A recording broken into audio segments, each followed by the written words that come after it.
আপনাদের বাবার টাকার তো খাবার ওরা খায় না।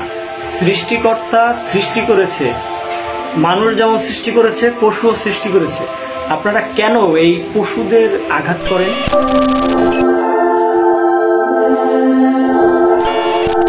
মানুষের হয়তো নদী থেকে তুলে নিয়ে খাওয়া, রান্না করে খাওয়ার ক্ষমতা আছে, একটা বিড়ালের তো সেই মাছ নদী থেকে নিয়ে ওইভাবে খাওয়ার সেই সক্ষমতা থাকে না।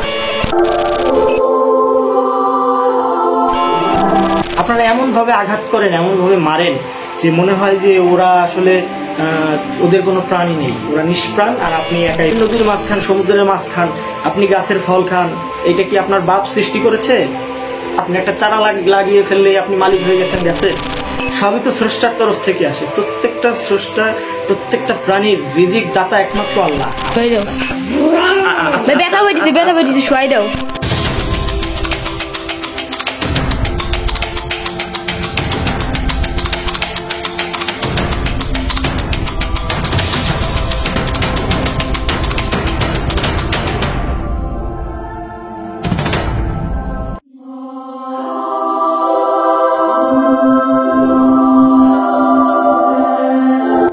আমার দুটি খুব আদরের, খুব স্নেহের, খুব যত্নের বিড়াল। একটা হচ্ছে এই যে আপনারা দেখতে পাচ্ছেন পেটু, আর একটা হচ্ছে আমার বড় বিড়াল কাছে নিয়ে আসলে, ও হচ্ছে টমি। তো গতকাল রাত থেকে আমার এই বড় বিড়াল টমি ও ভীষণ অসুস্থ। আমার কাছে রাতে ঘুমায় দুটা বিড়ালই।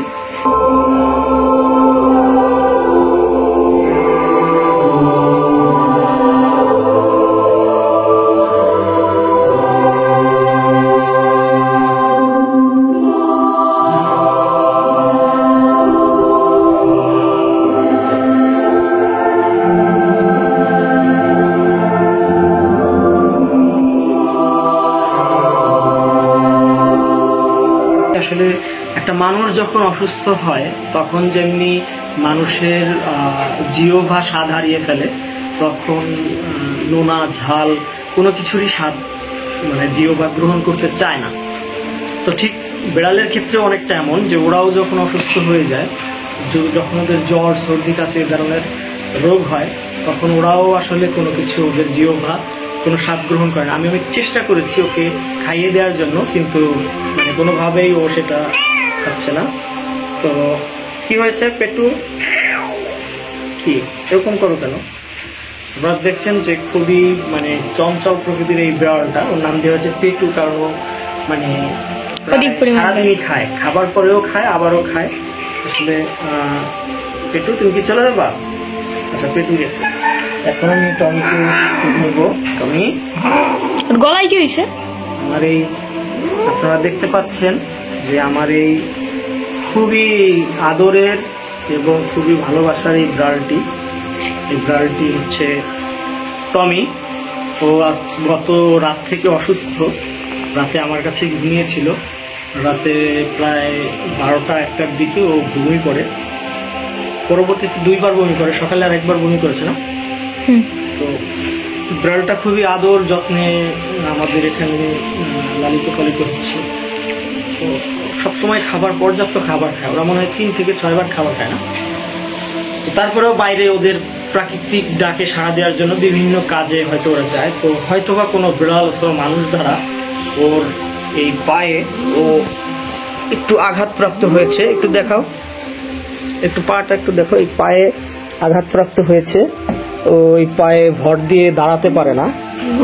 তো টমি তো পাশাপাশি ওই গায়ে প্রচন্ড জ্বর, আপনারা আসলে দেখতে পাচ্ছেন। তো এই বিড়ালটাকে নিয়ে আসলে খুবই দুশ্চিন্তায় আছি। মানুষের যেমন সন্তান, ভাই, বাবা, মা, পরিবারের মানুষ যেমন খুবই মায়া, এবং তাদের কোনো কিছু হলে যেমন পরিবারের অন্য সদস্যদের মনে আসলে শান্তি থাকে না, ঠিক একইভাবে হোক এরা পশু, তবুও এরা কিন্তু পরম আদরের। আসলে আপনারা এই যে কিছু অসচেতন মানুষ আছে, আমি আসলে খুবই মানে আপনাদের কি বলে সম্বোধন করব বা কি বলবো, সোশ্যাল মিডিয়ায় আমি ধরনের মন্তব্য করতে চাই না। আপনাদের বাবার টাকার তো খাবার ওরা খায় না। সৃষ্টিকর্তা সৃষ্টি করেছে, মানুষ যেমন সৃষ্টি করেছে পশুও সৃষ্টি করেছে। আপনারা কেন এই পশুদের আঘাত করেন? আপনারটা চুরি করে খায়। আচ্ছা, এখন যদি বলি যে নদীর মাছ কি আপনার বাবা, আপনার নদীতে মাছ কি আপনার বাবা দাদারা ওই নদীতে মাছ লাগিয়েছে, নদীতে মাছ চাষ করে, মাছের বীজ রোপণ করে, বা মাছের যেই পোনা ওটা কি আপনার বাপ দাদা 14 গোষ্ঠীরা নদীতে দেয়? তো আপনি কেন নদীর মাছ খান? আপনি কেন সমুদ্রের মাছ খান? হ্যাঁ, সমুদ্রের মাছ আপনি খেতে পারেন, নদীর মাছ আপনি খেতে পারেন, সেখানে আপনার কোনো পারমিশন লাগে না, লাগে না। আর সেই মাছই যখন আপনি একটা নিয়ে আসছেন দেখে এটা আপনার হয়ে গেছে।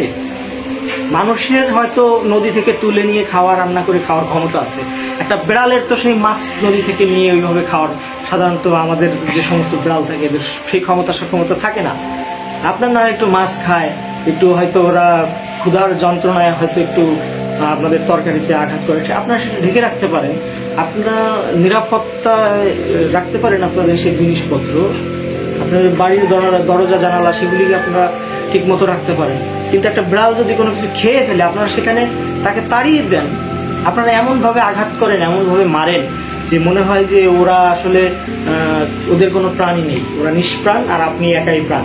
আপনি নদীর মাছ খান, সমুদ্রের মাছ খান, আপনি গাছের ফল খান, এইটা কি আপনার বাপ সৃষ্টি করেছে? আপনি একটা চারা লাগিয়ে ফেললে আপনি মালিক হয়ে গেছেন গাছের? সবই তো স্রষ্টার তরফ থেকে আসে। প্রত্যেকটা স্রষ্টা, প্রত্যেকটা প্রাণীর রিজিক দাতা একমাত্র আল্লাহ। আপনার যেমন অধিকার আছে ঠিক তেমনি এই পোষা প্রাণীগুলোরই অধিকার আছে। আপনারা এ ধরনের কাজ করবেন না। একটা বিড়ালকে যখন আপনি আঘাত করেন তখন এই বিড়ালটা যত না ব্যথা পায় তার থেকে বেশি কষ্ট, তার থেকে বেশি ব্যথা পায় এই বিড়ালটাকে যারা পরম স্নেহে লালন পালন করে। যেমন আমার কাছে খুবই কষ্ট লাগছে যে আমার এই বিড়ালটা আসলে আঘাতপ্রাপ্ত হয়ে গেছে। জানি না ও কি হবে, এখনো কিছু খাচ্ছে না। তুমি খাও খাও,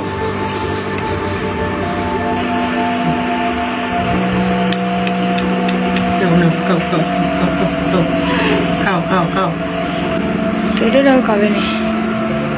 নাও নাও, খাও খাও খাও, একটু খাও খাও খাও খাও খাও, একটু খাও একটু খাও একটু খাও খাও।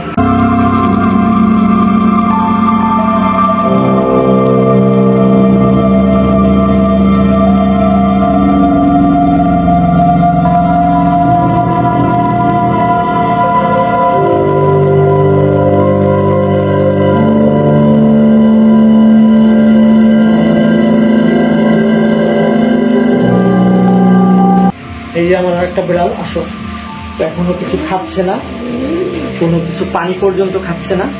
তো জানি না কি হবে, আল্লাহ যেন একটু সুস্থতা দান করে। আমি আপনাদের কাছে বিনীতভাবে অনুরোধ করব যে আপনারা কোনো প্রাণী, কোনো কুকুর বিড়ালকে কোনো পানি খেতে দেখলে, আপনার কোনো কিছু ধরেন খেয়েই ফেলেছে, আপনারা তাদেরকে তাড়িয়ে দেন অথবা ভয় দেখান, দয়া করে ওদের শরীরে আঘাত করবেন। আপনার যেমন শরীরে অনুভূতি রয়েছে, আঘাত, আনন্দ, কষ্ট, ব্যথা লাগলে যেমন আপনি বিভিন্ন ধরনের অনুভব করেন, ব্যথাকে অনুভব করেন, দুঃখ কষ্টকে অনুভব করেন, আপনার শরীর যেমন ক্ষতিগ্রস্ত হয়, ঠিক একইভাবে এই প্রাণীগুলিরও অনুভূতি রয়েছে, তাদেরও সুখে তারা আনন্দ পায়, ব্যথা বা আঘাত করলে তারা কষ্ট পায়, তাদের শরীর ক্ষতিগ্রস্ত হয়। দয়া করে কোনো প্রাণীকে আজকের পর থেকে আর মারবেন না। এই বিড়ালটিকে কোনো মানুষ বা কোনো হিংস্র পশু বা কে কি করেছে আমি জানি না, যদি কোনো মানুষ দ্বারা ক্ষতিগ্রস্ত হয়ে থাকে আমি খুবই বিচার কামনা করব সৃষ্টিকর্তার কাছ থেকে, যেন এরকমই একটা ভয়ঙ্কর পরিস্থিতিতে সেও জানি পড়ে এবং তারও যেন চরম শিক্ষা হয়। কারণ সব কিছুর আসলে ছেড়ে দিলে হয় না, কিছু কিছু জিনিসের আসলে শিক্ষা পেয়ে মানুষের আঘাত না করলে মানুষ তখন বোঝে না। আল্লাহ যেন ওকেও সেই যদি কোনো মানুষ ওকে আঘাত করে থাকে, আমি আল্লাহর কাছে, আমার স্রষ্টার কাছে আহ্বান করব, আমি আকুল আবেদন জানাবো যে এই মানুষটাও যেন ঠিক একইভাবে একই যন্ত্রণায় ভোগে, ঠিক যেভাবে আমার এই পোষা বিড়ালটা যন্ত্রণা পাচ্ছে। ছেড়ে দাও ওইখানে শুয়াই দাও। ভাই ব্যথা পাইতেছে শুয়াই দাও। সবাই ওর জন্য দোয়া করবেন, আল্লাহ সুবহানাহু ওয়া তাআলা যেন ওকে সমস্ত রোগ ব্যাধি বালা মুসিবত থেকে সম্পূর্ণ সুস্থতা দান করে, ও যেন আবার সেই আগের মতো চঞ্চল প্রাণবন্ত একটি খুবই দুষ্ট বিড়াল হয়ে আমাদের সাথে আবার আমাদের মাঝে ফিরে আসে। সবাই ভালো থাকবেন। আর কখনোই কোনো পশু প্রাণী পাখি কোনো কিছুইকে, কোনো প্রাণ যা আছে যার, এমনকি যার প্রাণ রয়েছে তাকে কখনোই আঘাত করবেন না। সচেতন হন। আসলে মানুষের মতো দুইটা হাত দুইটা পা থাকলেই কিন্তু মানুষ হয়ে যায় একটা মাথা থাকলে। গরিলারও কিন্তু দুইটা হাত দুটা পা রয়েছে, বানরেরও কিন্তু দুইটা পা দুইটা হাত রয়েছে, মাথা রয়েছে, তাই বলে কিন্তু তারা মানুষ হয়ে যায়। মানুষ এবং প্রাণীর মাঝে সব থেকে একটি মাত্র বড় পার্থক্য বা ব্যবধান হচ্ছে তাদের বিবেক। আপনার যদি বিবেক না থাকে, আপনি যতই ছদ্মবেশ ধারণ করুন, যতই মানুষের পোশাক পরুন, যতই মানুষের মতো কথা বলুন, আপনি কখনোই প্রকৃত মানুষ হতে পারবেন না। ভালো থাকবেন।